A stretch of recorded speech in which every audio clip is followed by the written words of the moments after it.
Hello and welcome to this meeting of the Council of the Town of Oakville. This is a special meeting that I've called so that we can hear from Dr. Zachary Spicer, Associate Professor and Head of the New College School of Public Policy and Administration at York University. Madam Clerk, as I understand it, we have regrets from Councillor Lischina and Councillor O'Meara, and it looks like all the rest of us are here. Council, are there any declarations of pecuniary interest? Probably a formality because we're not taking any action at this special meeting. But in case there's a declaration, Madam Clerk, there's no declaration. So it's with a great deal of pleasure and appreciation that I introduce Professor Spicer. I'm going to ask Professor Spicer to explain his background and his special knowledge of this subject because I think he can do it best. And he's prepared 15 or 20 minutes of material, and he's interested to entertain any questions you may have. I'll just tease you a little bit. In his quite interesting career, he spent time associated with an activity we may remember from 2018, 2019, which was the Fenn Ceiling review of regional governance. And so he can share with you a little bit of information about what he knows about that exercise. This, I think, should be approached as kind of a graduate seminar. All of you on council come with extraordinarily supercharged senses of curiosity. And here we have a person who knows this subject in depth, possibly better than anybody else. He wrote a book about some of what led to this, and it's a very good book. My wife teaches that book in her university classes. It's called The Boundary Bargain, and I recommend it. So does she. And with that, I'll call Dr. Spicer to the podium and invite the professor to treat us like graduate students and let's delve into this topic, see what we can learn. Thank you so much. I appreciate it. Thank you very much for the invitation. It's wonderful to be here. I have a slideshow. Excellent. I think it's coming up on the screen right there. So as Mayor Burden mentioned, I'm an associate professor in the School of Public Policy and Administration at York. I'm also the head of Dew College, which is our graduate college in the Faculty of Liberal Arts and Professional Studies. And I've spent a lot of my career thinking about how we organize municipal government across the province of Ontario. So as Mayor Burden mentioned, some of that original work looked at boundaries and how we've used them and how we set up the county system many, many years ago, all of which leads to the creation of regional government, which is what I'm going to primarily focus on today. I also had the opportunity to serve as a senior policy advisor for the province of Ontario during the 2018 Regional Government Review, where we reviewed the current functions and fiscal health of regions across the province. So all to say, I'm someone who has regional government on the brain quite a bit. In fact, I'm probably one of the few people who can say that with some joy. And so I'm very glad to be here to share some of the history with you and in the hopes that it is helpful as we move forward. Perfect, there we go. So I think what prompts some of our thinking today about regional government is what the province of Ontario is up to, especially with Peel region. So up here we have, I think, two, I'm not sure if the members of council can see this as well on their screens, but up here we have two ministers of municipal affairs and housing. The one, Darcy McHugh, I think is probably the most consequential minister that we've ever had in that particular portfolio. He was the architect of our regional government system. The man next to him is the current minister, who I think we can all agree has a very full plate of activities going on right now. He, of course, has the ability to be as consequential as Minister McHugh. As we proceed with the review of regional government and we look at the ongoing dissolution in Peel, Minister Calandra, I think, has the opportunity to fundamentally reshape the map as Darcy McHugh did. So when we think about regional governments, and as Mayor Burton said, this would be a little bit like a graduate seminar. So I want to start with a bit of deep history and think about our county system a little bit in the hopes that it helps us better understand the context of what brings us to this particular regional moment. So to understand the way that we have organized municipalities across the province, we have to think about the important distinction between urban and rural. When we think about rural nowadays, I think we mostly think of farms. But these were deep divisions that had a lot of very serious cultural underpinnings. If you were from rural Ontario traditionally, you would see urban Ontario with a bit of mistrust. Those in rural Ontario saw cities as dangerous places, dirty places, perhaps, even places of vice and in virtue, areas that were not connected to God in the same way that our rural communities were, areas that were traditionally seen as being close to the land, close to family, close to community. Cities were seen as being very anonymous. You could slip in and slip out without really knowing anyone, and that, to some people, was frightening. This sort of vice and virtue that you would see in cities, of course, posed a bit of a threat to those who prized rural communities and rural life. And we see this demonstrated in popular literature at the time. This is William Cowper's The Task, where he talks about the town has tinged the country and stains appear upon the vestal's robe. And what he's talking about here is that the creep of some of these urban values onto rural communities. That there was this thought that this particular rural lifestyle was constantly under attack by creeping vice and virtue coming from our cities. Those in urban areas didn't necessarily see their lifestyle under threat the same way as those who lived in rural areas, though.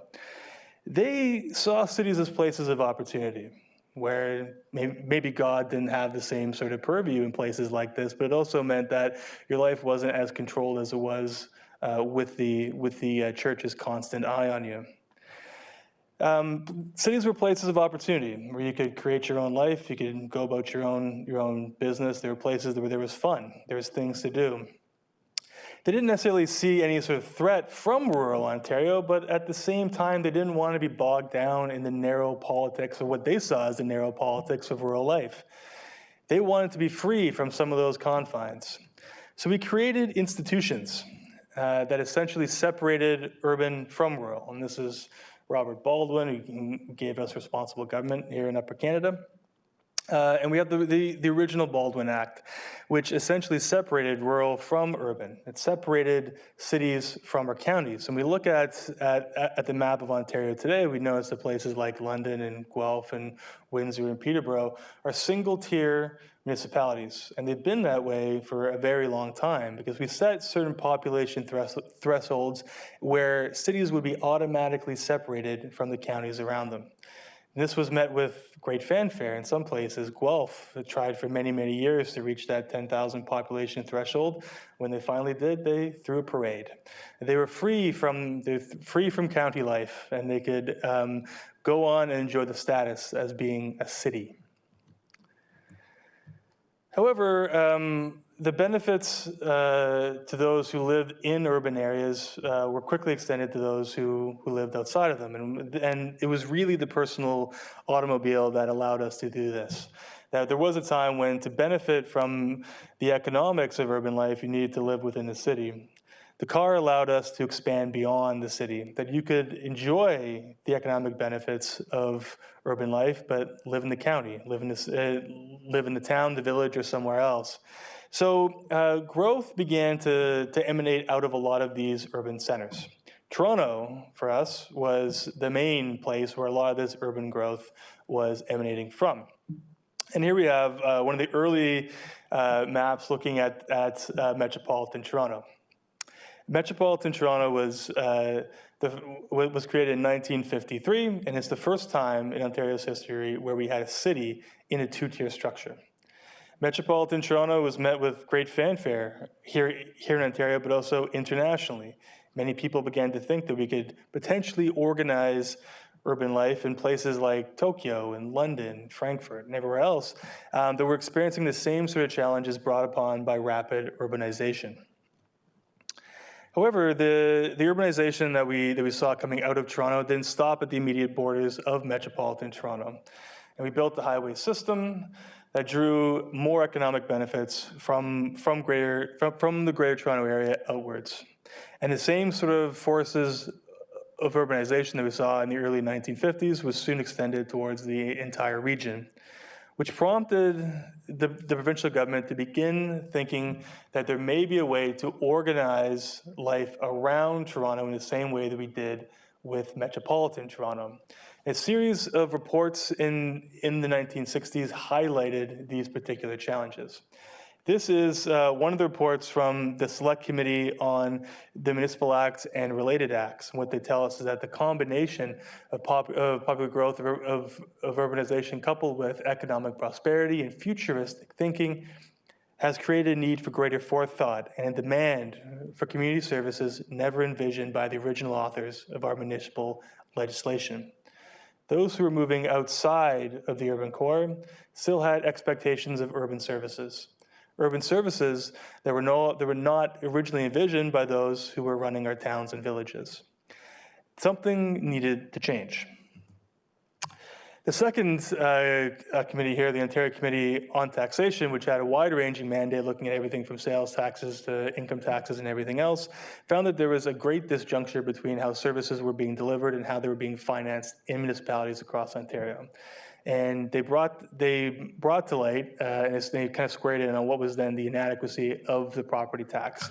And they thought that there was a great challenge in how we were organizing governments to collect property taxes and transform those into services that would be used by residents. So they argue that we do not insist on a homogeneous approach to the complex question of municipal government in a jurisdiction as large and diverse as Ontario.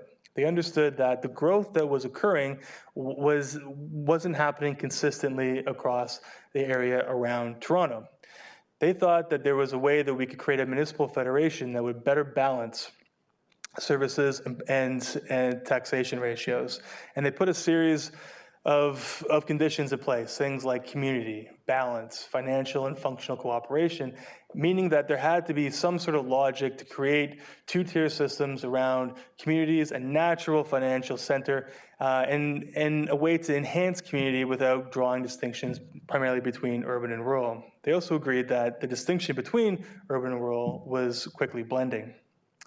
So we get the study and the creation of regional governments across the province of Ontario. Now, those who were responsible for these changes understood the scope of what they were doing. Premier John Robarts argued that this was the greatest restructuring of local government in the history of the province. And I think at that point, he was absolutely correct. We were bringing rural and urban together in a way that we had never done before. This was a marked departure from a century of thinking about municipal government and municipal organization. The whole idea here is that we would extend the economic benefits of urban life to rapidly suburbanizing areas to bring more harmony towards our municipal system. Darcy McHugh, though, was very much a realist. He understood the scope and scale of what he was undertaking. But he argued that there needed to be that this system needed to be flexible in its provisions and responsive to changing circumstances. He understood that there wasn't going to be a one-size-fits-all model. We couldn't simply reproduce metropolitan Toronto, paste and copy across much of southern Ontario. There wasn't a system that was going to work. Regional government, by having cities back inside a two-tier structure, allowed for a flexible system that the county system never provided for. Because you could move services up and down as they were required, and you could bring a balance, more of a harmonious relationship between both areas.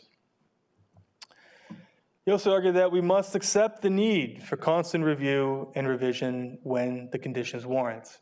Regional government was intended to be flexible. It was intended to change as circumstances warranted, and this was by design. In his 2016 biography, The Duke of Kent, Darcy McHugh argues that, looking back upon the system that he had a hand in creating, that it was not fomenting revolution as much as devolution. He understood that the rapid growth happening across southern Ontario could not be managed centrally. There's certainly a need for centralized institutions like GO Transit to move people around, the 400 series highways, and things like that. But a lot of this growth had to be managed locally.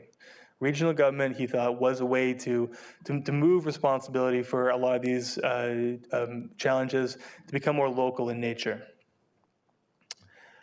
With that said, times change. And if you were to ask Darcy McHugh today about the system that he created, he would have no shortage of things to say about it. I was very fortunate to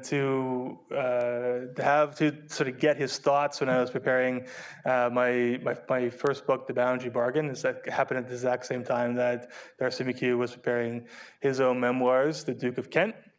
And he reached out to me because he thought this issue about boundaries was a curious one, that he had been out of office for some time. He had quite a successful private sector career. And I think as he was writing his own memoirs, it was a nice opportunity for him to reflect upon the system and some of the things that I had wrote. He believes that there is a need for more central coordination. And he likes the notion of a big, broad, two-tier government, but not over any particular community, over what he sees as really the Greater Toronto Area. One that is flexible and fairly weak. One that would be kind of dominated by local interests, not centralized ones, but would provide a natural venue for service sharing if the need occurs.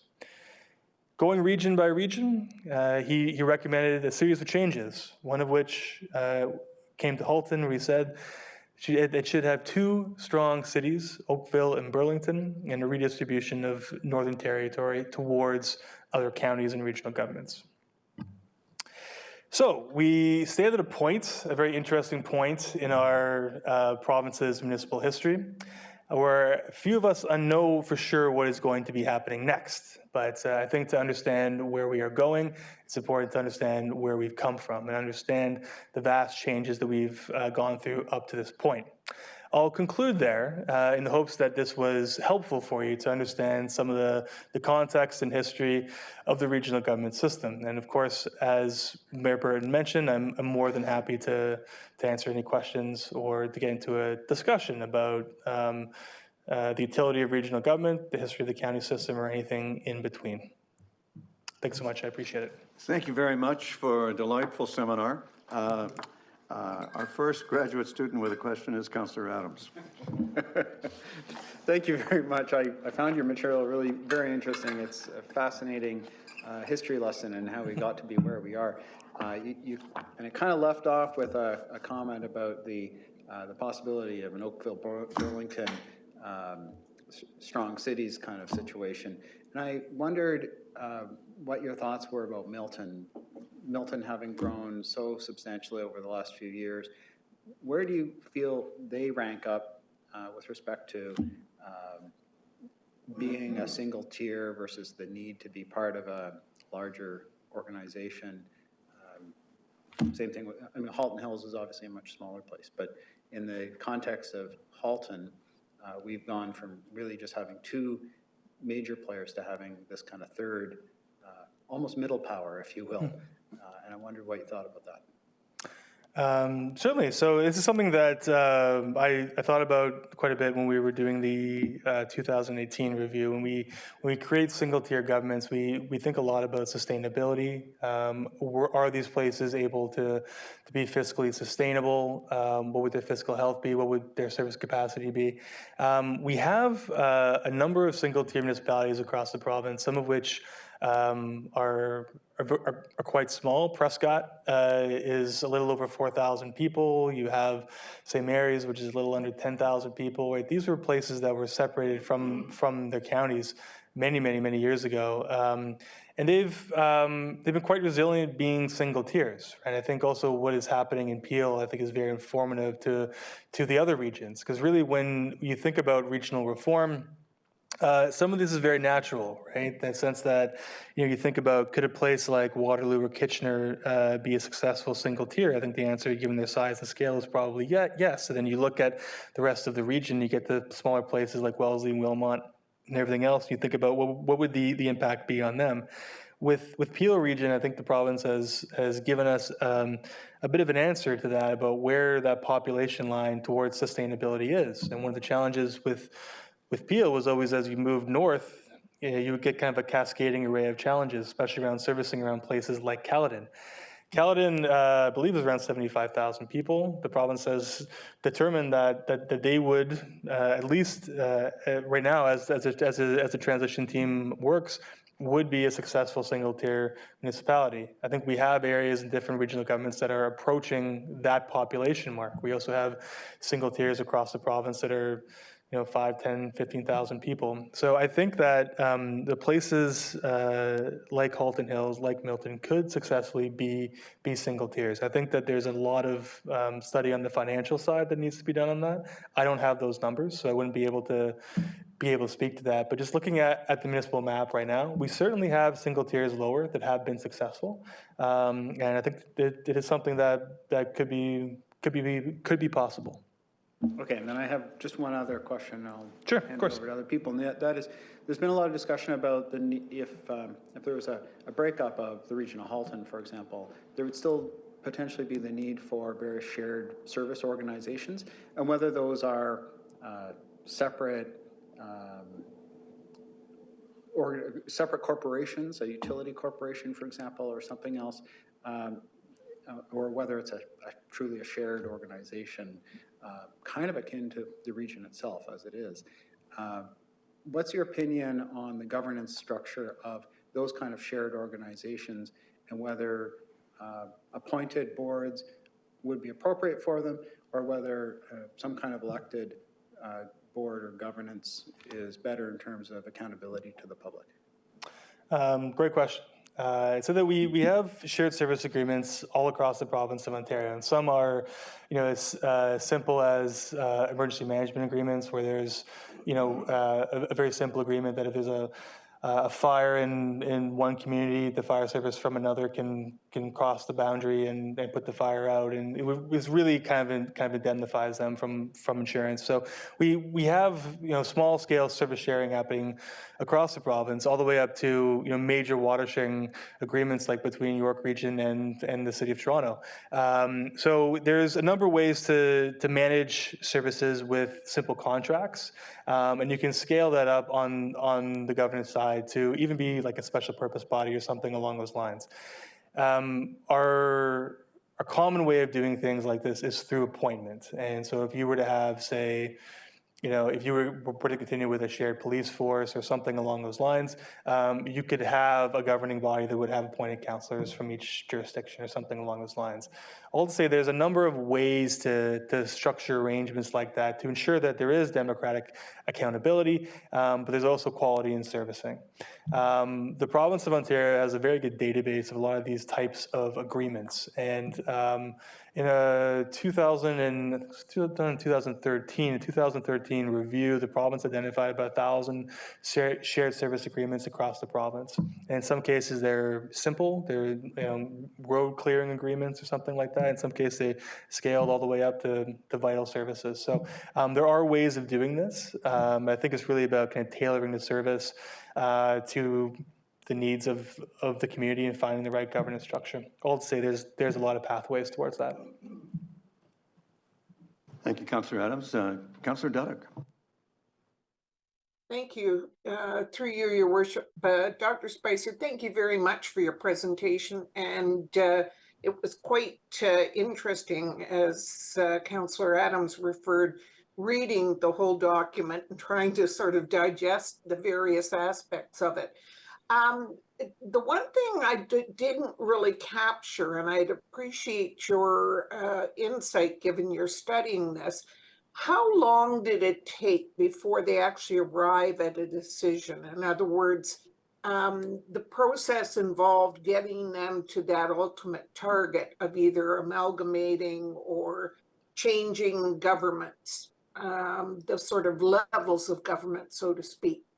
Like right now, people are sort of disconcerted about how fast everything's moving, and they want to make sure, as you pointed out, the financial aspect is vetted properly before we leap into that. So I'm just wondering how much work they did before that decision got there. Sure, and just so I'm clear, you're referring to the creation of regional governments. So like how much study there was Yeah. before, but yeah. So there was quite a substantial amount. Both committees at the provincial level did quite a bit of the sort of early thinking around around identifying what some of the challenges around growth were presenting in each of these areas, and kind of what a federated model would look like. The question was, what would this look like in each of these areas? The Select Committee on the Municipal Act and related acts actually proposed that there would be upwards of 20 or 30 or 40 different regional governments, right? They were at first considering wide-scale change across the entire county system.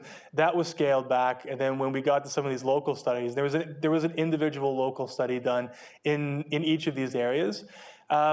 Sometimes they were done by academics, sometimes they were done by a combination of academics and public servants. Each of those looked at finances, servicing, geography, governance, what the ward boundaries should look like. They made recommendations upon, how you would elect members to a regional government, things along those lines. So I would say that there was quite a bit done, but it was done with the recognition that a lot of these things were going to be in the hands of the community members once these governments got up and running. So, they would make recommendations on, say, what the boundaries should look like. And if you go back to some of those earlier studies, they're fascinating because if everything that they had done was accepted, the municipal map would look very, very different today. Waterloo region, for instance, would include Guelph, right? Parts of Halton region would include Mississauga, right? So it would look very, very, very different. So we employed a lot of outsiders who came in and made recommendations. The minister took that and basically implemented a system that we have today. But the system took a number of years of study. The public was involved quite a bit. All of the municipal associations back then, and there were probably about a dozen or so. Today we have about a handful. They were all involved, but I could say that it was extensive and not uncontroversial, right? I think that this wasn't something that just sort of happened. I think a lot of people were very curious about what was happening. There was a lot of controversy, and I think that as we move forward, I think that's why the province started talking a lot about the flexible nature of the system. That that these were institutions designed to grow, because they understood that they couldn't put something in place and leave it forever, given that they understood that the growth was going to keep on going and going and going. So all to say, there was quite a bit. Okay, well, interesting. You just pointed to something else that's been a concern, and that's the involvement of the public. So when they involved the public, was that through their local municipalities? Was that through, I don't think they'd have something like a referendum in that day, but I'm thinking, how did they get the public's input into that whole process? Because of course, the political arena would be involved in a certain level, but the public is a whole different animal. Mm-hmm.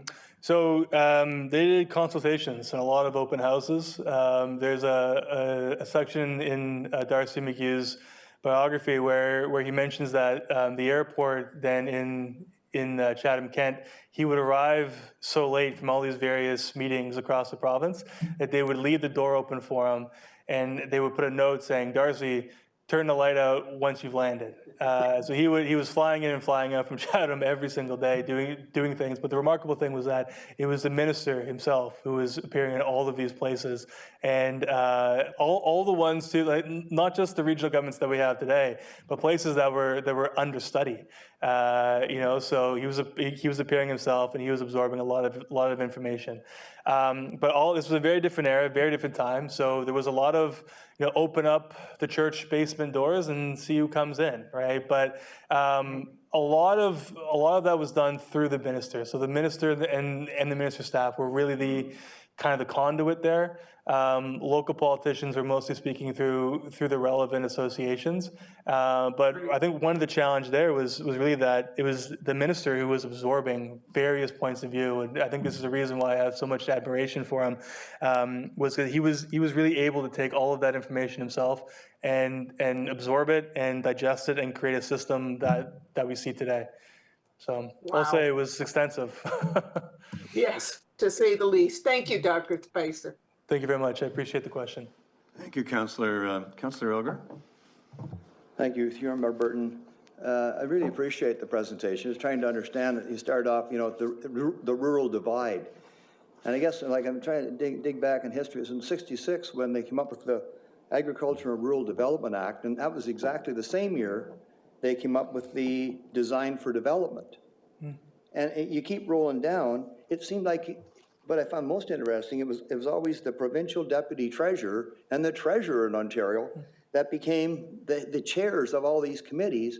So there must have been a lot of financials involved in this. I'm thinking, if you got the treasurer and the deputy treasurer, they're the key people and everything, there's got to be a lot of financial reasons for what they did going forward. And you keep going, and they started with Toronto, Ottawa, London, and Thunder Bay as the centers. But like, do you have that data to show what made them do what they did? Because it seems like if the treasurer was in charge of it, it must have been an awful lot of money involved here with how they were going to save money.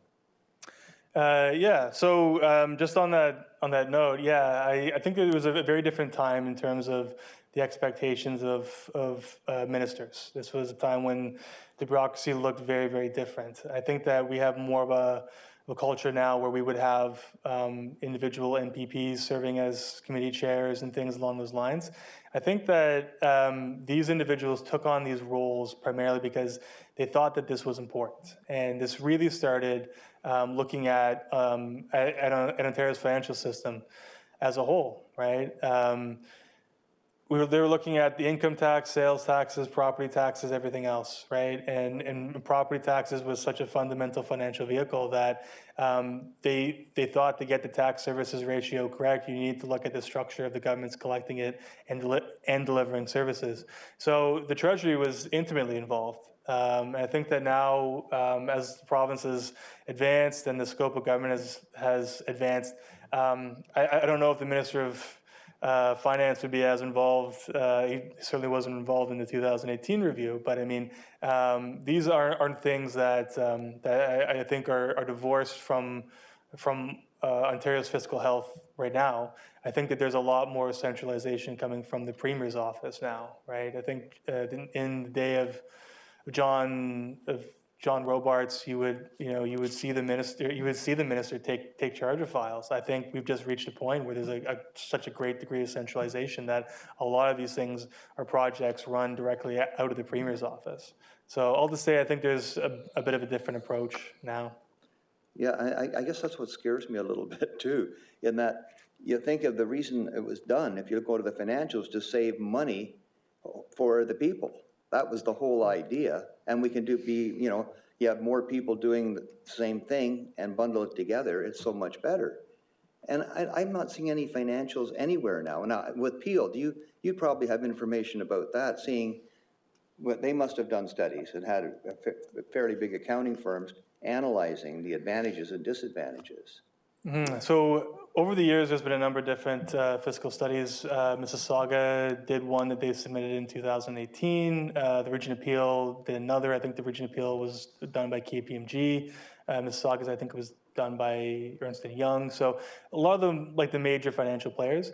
I don't have any information on what the Transition Board is examining. I don't know if they're, I would expect that they're probably using a combination of provincial data and locally sourced data, but I don't know how they're formulating a lot of those decisions. I think one of the sort of points of criticism for those in Peel somewhat is that the Transition Board hasn't been saying what they're using or how they've advanced the project so far.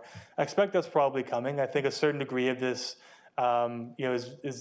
is best done internally before releasing things, but I can't say for certain what data sources they're actually using right now. I think it's probably a combination of things. Because they haven't released it yet, how they are doing it, I guess. No, they're very early in their work, though. I suspect that there are folks in Peel Region, Mississauga, Brampton, and Caledon who know exactly where the project is. I don't think that they're privy to tell people, at least folks like me. So I'm fortunate I don't have a lot of information that I can share. I just don't know a lot about how that process is working internally right now. Well, if you don't know a lot about it, I think an awful lot, know a lot less than you too, so, yeah, okay. Listen, I really appreciate that, because to me, it's all about economies of scale and trying to save money and do it more efficiently. And that's where I'm having trouble understanding if that in fact will happen. Or as you say, it's more of, this is what we'd like to do, and the financials aren't important, so it's scary. Well, I mean, it's not to say that the financials aren't important, but when creating governments, it's a combination of factors as well, right? Governance, representation, service quality. I think there's a lot of considerations at play. I don't think the transition board in Peel is working with a kind of a strict financial incentive. I think they're certainly looking at that. I don't think that the province would advance Peel's dissolution without thinking that there were some scale economies at play, or without thinking that they could potentially improve governance in one area or the other. So without knowing a lot about the work being done internally, it's hard for me to say for certain, but I think there's a number of different factors that they're probably considering as they move forward. It'd be interesting to take the chair of Peel to come and talk to us also sometime. So I really appreciate you coming tonight. Thank you so much. No problem at all. Thanks very much. Thank you, Councillor Elger. Before I turn to the other two questions, it seems it would fit here. Professor, there were two things that I wonder if you could comment on. Darcy McHugh talking about the need for possibly bigger institutions at the shared level, such as, I mean, just to name one that the province has itself been floating in the last year or two, transit across the GTA region instead of across a local municipality or a regional municipality, but even bigger. And the second thing is there a panel coming up that Gary Kent will be on that the councillors or the public could attend if they're curious to see what might come out of that? Certainly. So on the first note, there's a panel at York on December 7th. It's being hosted by the City Institute. Gary Kent will be one of the panelists on there. I will be as well, but knowing that Gary Kent's there, I'm not the star of the show by any means. I'm probably saying a lot of the same things that you've heard tonight, but everyone's more than welcome to join. I believe that Gary will be providing a bit of an update on what's happening in Peel as far as what he knows, and sharing, I think, some of his concerns about how the process has played out and potentially what the future of the three communities looks like. I think from my discussions with him, I think he's eager to share some of that. He's a consummate professional. I think he's doing a wonderful job so far. So on the other note about shared institutions, I think that what Darcy McHugh was hinting at was something akin to the BC regional district system, where you have very broad, flexible upper tier governments, but with interesting opt-out clauses. So some of the lower tier governments, some of which also include Indigenous governments, they can opt out of certain services. So those regional governments are significantly weaker than what we have out here. And I think from a services perspective, are a little bit more like a buffet, right? You can sort of pick and choose what you want, with the rationalization that there are scale economies in certain services over others. But with that said, I don't know if necessarily we're at the point of seeing something like that in Ontario, but we certainly have these sort of broad regional authorities.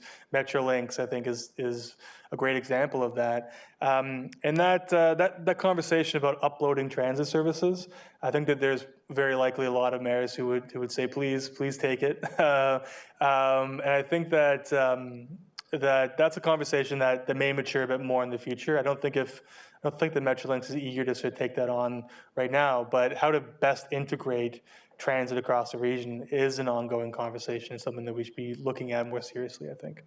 Okay, thank you for that. I forgot to mention that Gary Kent is the CAO of Peel. I mentioned that, I'm sure the councilors know it, but the public who are watching might not have understood the significance of the name. Councillor Longo, and then Councillor Knoll. Thank you, Your Worship.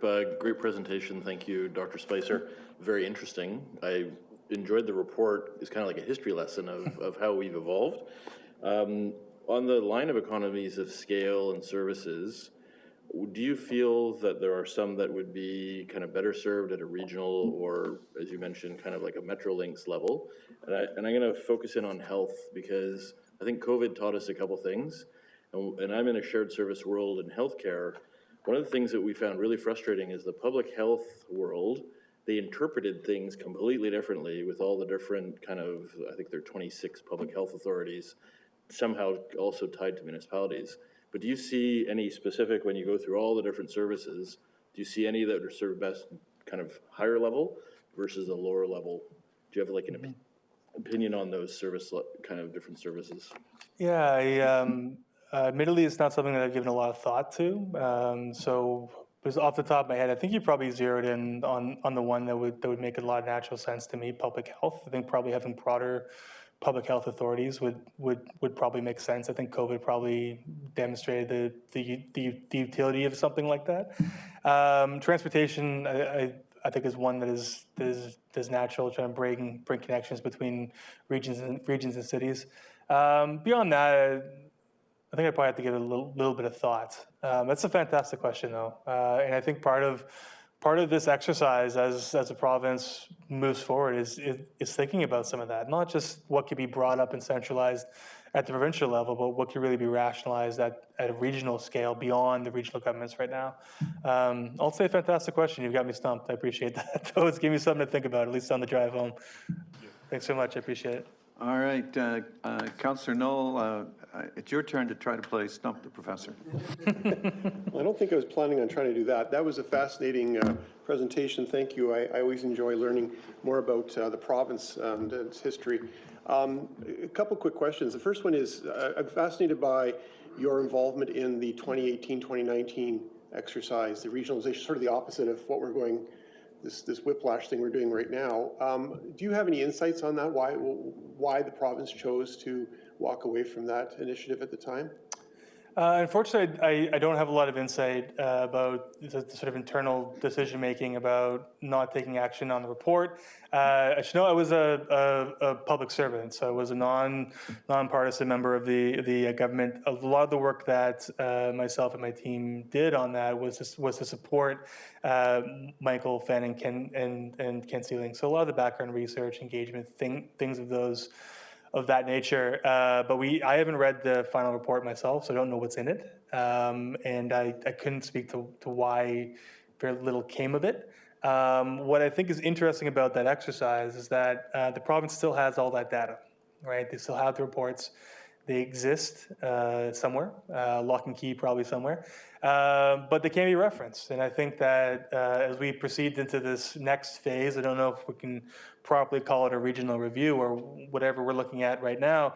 I think a lot of that previous work is going to come into play as we move forward. So all to say that I don't think it was a wasted exercise. I think it's some of that work and the opinions that were gathered at the time will inform some of the work going forward. But apologies, I can't give any. I don't have any inside information about that. That spoiled my next question, because my next question was going to be: do you believe, in your opinion, that something from that exercise was the precursor to this current exercise we're going through? Was there something discovered at that time? I mean, I know the predication of what this exercise today is about housing, but I'm curious if there was something that came out of that is, I guess, informing this process in terms of the outcomes are now informing what we're doing today. Is that, you wouldn't have any insight on that, I guess, since you don't?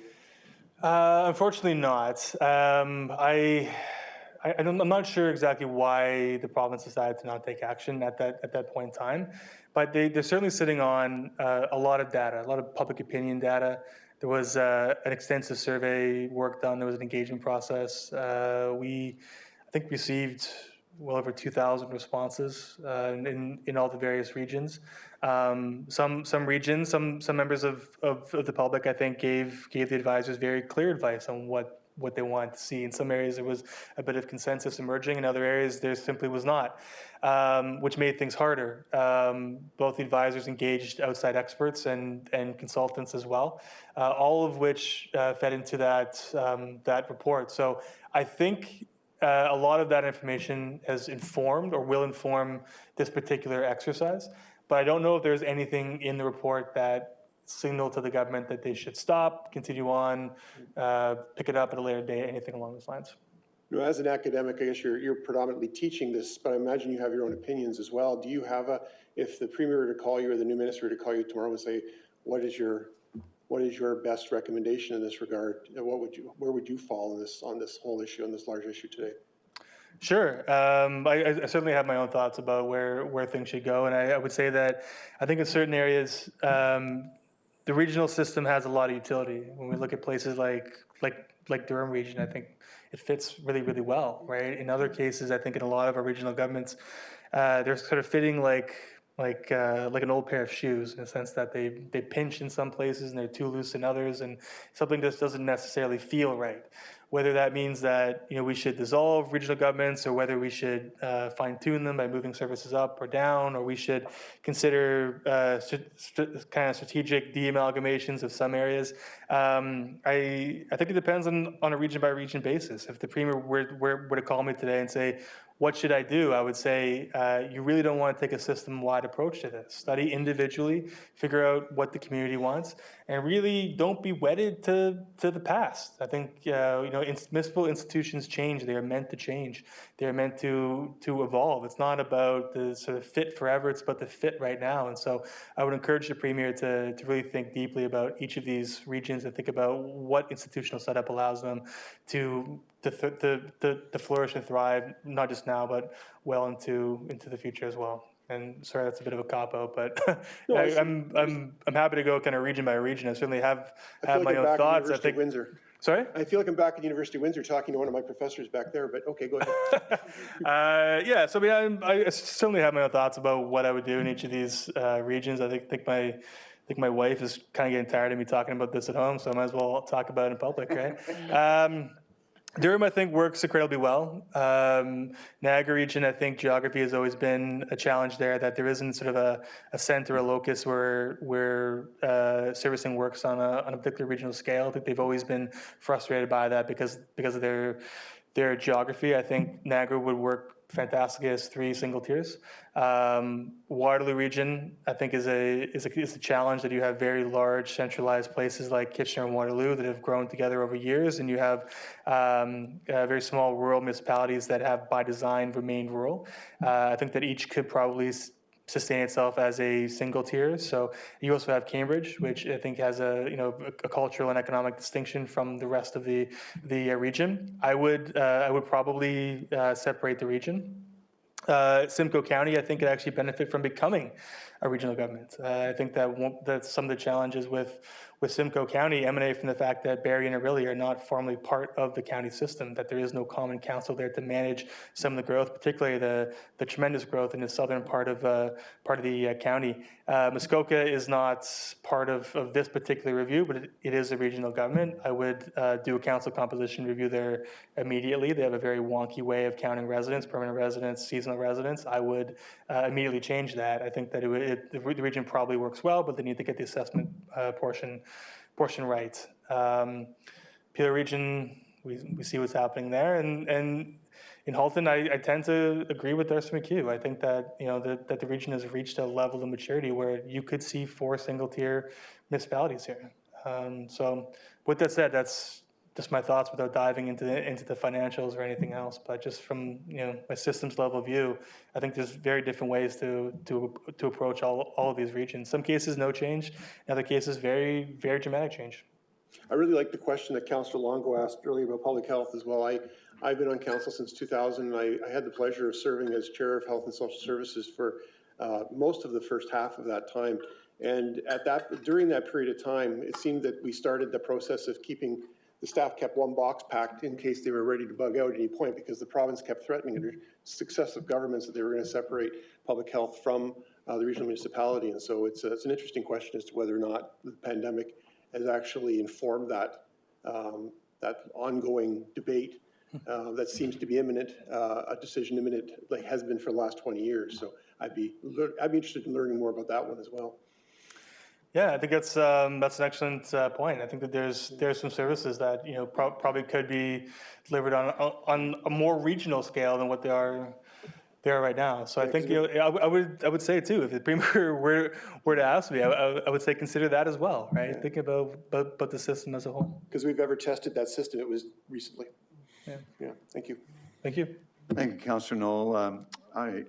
I'd be remiss if I didn't remind you that when the minister announced the halt of the fen sealing expedition, he did credit Oakville for persuading him. So right there in public at the news conference.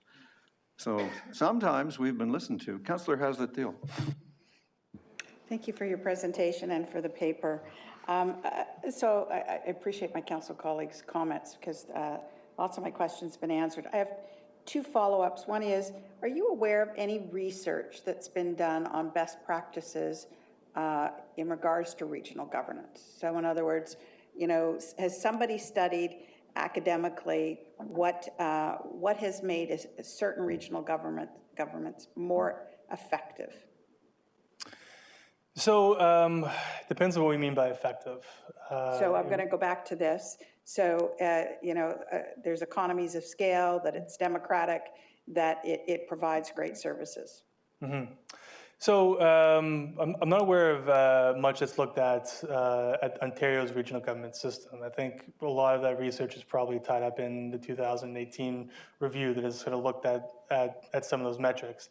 I think it's important to sort of point out too how unique Ontario's system is in an international context, right? We don't see a lot of governments like this. The U.S. has a couple of different examples that, when we look at city-county consolidation in certain areas of the U.S., Nashville, Miami, places like that. But in terms of sort of system-wide studies, it's tough to sort of point to a lot of things. I think that, when we look at economies of scale, there's been some really good work done by the Institute on Municipal Finance and Governance. I encourage you to look at some work by a guy by the name of Adam Found. Adam Found is an economist and works as, I believe, the manager of capital assets for the city of Kawartha Lakes. He's also a fellow at the C.D. Howe Institute. He's looked at economies of scale in certain areas like policing and fire. I think he's found that that in certain services there are natural economies of scale to be found and potentially exploited because of regional government. So I would encourage you to look at some of his work. The IMFG has also done quite a bit of work in terms of municipal finances, comparing regional government to single tier, mostly around the amalgamation of Toronto. So I think where you would find some good comparative work is really some of the research around amalgamation. When we kind of went from either two-tier systems to single tier, provides a nice deviation point between the two. Okay, thank you for that. Sounds like we need to do some more research. And I guess my only other follow-up is, strikingly in how you've written this, you have referred several times to some, what I would call core principles, that community consultation, engagement, that they were fundamental back when this was all being formed to the process. So I'm actually heartened by that because it's good to see that principles and character carry on. There are some good things we can learn from history. And then the other that's in here is you talk about the importance, Robart said, of democratic control. And so they you've come to some conclusions, you've made some statements, but those are really compelling sort of core, I'll call principles of do you have a compelling reason to change, and will you honor and respect those core principles? So I appreciate the thought that went into the analysis, and it's always good to see perspective. Yeah, I think at that point in time, that was definitely something that was front and center. I think that the the government at that time was prepared to move forward centrally with the imposition of regional government, but they wanted the public to inform that process. And I think that Darcy McHugh, I think, would kind of see himself a bit like a watchmaker in a way, right? You can make the watch and set it, but it has to run on its own. And I think that what they really did was set governments that could be flexible and could be changed, different services up and down, stuff like that, all of which, were to be informed by the public through councils, through engagement sessions, things along those lines. As I mentioned, McHugh certainly put in a ton of mileage himself to hear what people said. So I think ultimately these are communities that are designed for the people who live there. And I think that's something that, that should always be kept in mind, right? It's easy to forget that it's the people who live in these places who should be driving them. Thank you for your comments. Thank you. Thank you, Councillor. Councillor Chisholm. Thank you, Your Worship, and thank you, Dr. Spicer, for your presentation. Just a couple of questions, comments, and I'm going to specifically zero in on Halton Region, and like one size does not fit all, and I totally agree with that concept. With respect to capacity thresholds, what are the benchmarks with respect to looking at making decoupling or deamalgamating a region?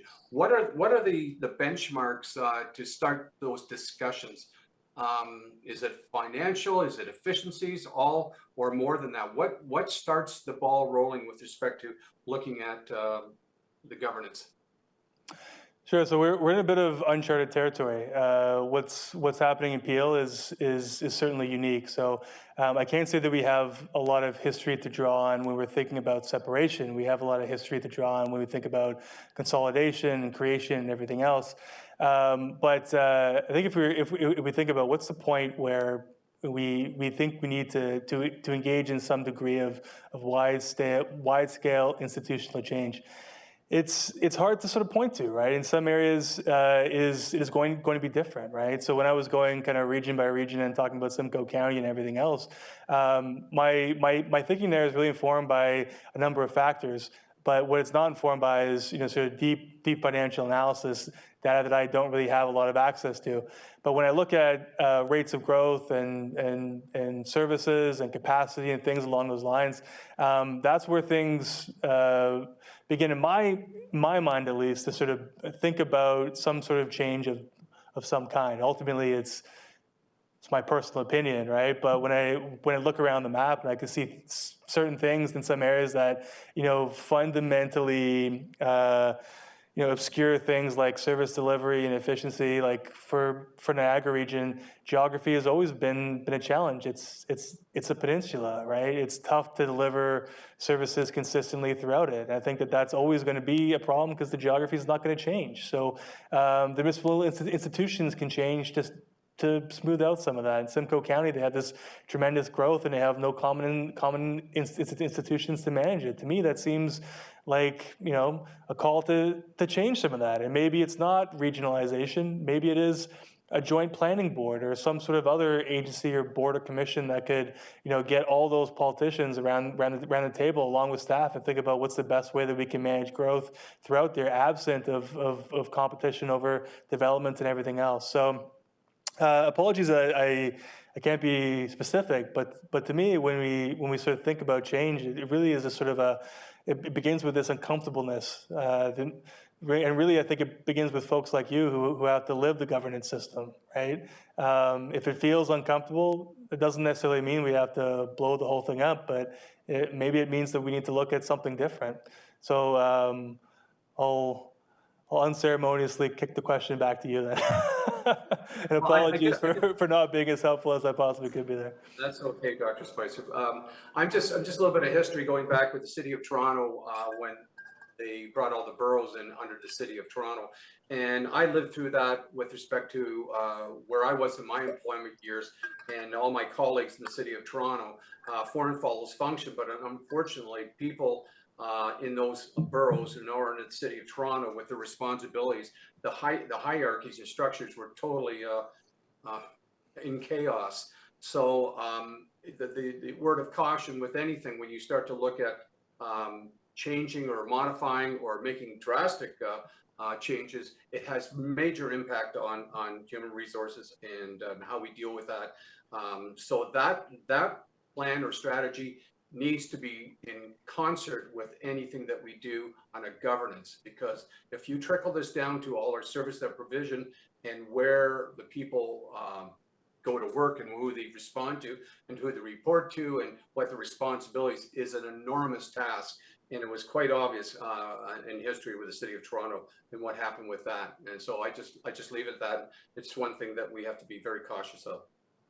I would definitely agree with that. I think what we've seen from Ontario's history with amalgamation is that we don't see a lot of economies of scale. We don't see a lot of cost savings, tax reductions, things along those lines. So larger sometimes doesn't always mean better. And that's the reason why I'm so curious about what's happening in Peel, because we're going the other way in a very different exercise. We're making smaller units of government in a way, right? Which I think is interesting. In looking at Canada's municipal history, we haven't often gone smaller. We tend to go bigger. And when we do de-amalgamate, looking at places like Montreal and Winnipeg to a certain degree with the de-amalgamation of Headingley, when we try to break up larger units, sometimes we create different problems if we don't simply eliminate tiers of government and just sort of create a patchwork. Montreal, for instance, is a very, very complex system, but I think you have an excellent point about that. Thank you, Councillor. Councillor Nanda. Thank you, Mayor Burton. Thank you, Dr. Spicer, for your presentation and the reading material. I'm actually newer to council. I've only been here for about a year in region, so I don't have the expertise that a lot of my council colleagues have. So I'm just going to ask, just at a very high level, do you feel like we're fixing something that's broken? And in your opinion, would it hurt us to just stay status quo? I think that's an excellent question, and sometimes it's the folks who are coming with fresh eyes who are best placed to answer that. I think, right? I think it's tough for me to say from my particular vantage point. I haven't been able to sort of look through a lot of the data or anything else, so I'll stop short of making firm pronouncements on sort of what should or should not happen, absent of being able to sort of look through everything else with the region. We had the advisors in 2018 had the luxury of going through a lot of that data and public engagement data. I think that I certainly have my own thoughts and opinions of what ought to happen. I think that I think that if you were to remove Halton Region, I think you would find 4 viable communities. I think that you would probably need some way to sort of connect services in certain ways, policing, for instance. But it's tough for me to say what you should do. Really, I'm very good at saying what we have done. But I think some of those tough decisions are going to be for you. But I certainly appreciate the question. I think someone who's new to council will certainly have, I think, an interesting perspective on all that. Well, yeah, and I appreciate that. I was involved somewhat in the review of 2018 with some of my residents in the area. So, I do recall all of that, but also just taking into consideration, I guess, if there's going to be some joint contracts, aren't we sort of saying it is still a region? Like, how do you separate if we're going to have some services that need to be joint? That was one of my thoughts, that if we're still going to continue down that path, aren't we still sort of saying we will have a region without saying that we actually have it? I think what you'd be saying is that there are some benefits in sharing certain services, and that doesn't mean that has to continue forever. That means that you could potentially share policing services or paramedic services or something along those lines. Those are contracts that could be managed in a very different way than a municipal corporation. Those are much more flexible arrangements. These sorts of contracts, they have termination clauses, they have sunset clauses, things along those lines. They have ways to monitor service quality. Where we see shared services agreements used across the province, they come into force. They get canceled. When they no longer serve a purpose, they can be canceled or abandoned or just simply not renewed. Governments can't easily be sort of shaken like that if they no longer serve a purpose, right? So I wouldn't say it would sort of re-regionalize the region, but I think it would probably provide very important connections to realize economies of scale in certain areas where you're benefiting from that right now, but potentially balance other factors like make it a bit easier to govern without another tier of government or something along those lines. So all to say there's benefits on both sides, but I think that the flexibility of those type of arrangements that are the real benefit. Perfect, thank you. Thank you, Councillor. Thank you, Council. I think you've been, I'm not the professor, so I shouldn't judge you, but as a fellow student, I think we can be proud of ourselves for our questions. Professor, I just want one last question, keying off of what you said, that you're really best at talking about what we have done. And so that prompts the question, how much have we done two-tier government in Canada? How common is it in, 3,000 cities in Canada? And how common is it in the rest of North America, in the United States? And I'm just guessing, but I imagine they've got more than 30,000 cities, maybe 40, I don't know. How common? Yeah, so regional governments are not particularly common. We certainly have two-tier governments. In certain provinces, we have county systems, some of which include cities, some of which don't. Certain provinces use kind of a district system as well. I think the degree of centralization that we see here in terms of servicing is quite unique compared to the rest of Canada. We have very strong regions here, where you see two-tier government across the country. You usually see much more weaker upper-tier governments that are really there to sort of provide a venue for discussion and really kind of a way to sort of manage regional services, mostly around transportation, water systems, stuff like that.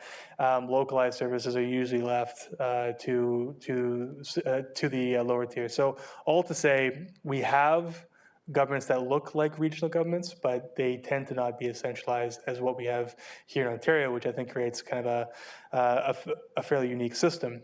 Across the U.S., we have some areas where we have consolidated cities and counties, which act and look very similar to a regional government. So looking at, say, like Nashville, Miami, stuff like that, where the corporations between the city and county are the same. But again, the upper tier tends to be quite weak, right? And really there to sort of provide for regional continuity and servicing.